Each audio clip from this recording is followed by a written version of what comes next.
তো hi everyone, তোমরা সবাই কেমন আছো? আমি তো ভালো আছি। অনেক দিন পর কাজে যাচ্ছি, তো আমার মা রান্না করে ভাত তরকারি গুছিয়ে দিচ্ছে আমার জন্য। কি বলো তো, আমাদের মনের কষ্ট দুঃখ একমাত্র মা ছাড়া কেউ বোঝে না।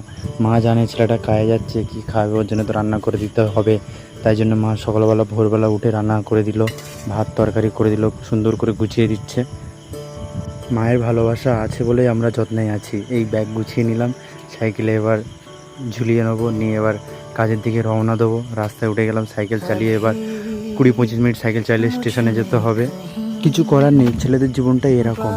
বসে থাকলে তো হবে না, কেউ তো এসে 2 টাকা খাওয়াবে না, কাজ তো করে খেতে হবে। গ্রামের ভিউটা দেখো কি সুন্দর। যতদিন না পরিচিত হচ্ছি ততদিন তো একটু কষ্ট সহ্য করতেই হবে। এই যে আমি হাসি মুখে মেনে নিলাম, যা হবে দেখা যাবে। শুরু করেছি মানে শেষ দেখেই ছাড়বো। আর আমাদের খারাপ রাস্তা, খাটার রাস্তা, ঘাটঘাট ঘাটঘাট করে আওয়াজ হচ্ছে। প্রকৃতি এটা আমাদের হাসি দিয়ে মাছ নিয়ে এসেছে সকালবেলা, তখন 5টা 5:30 বাজে, সকাল সকালই আসে।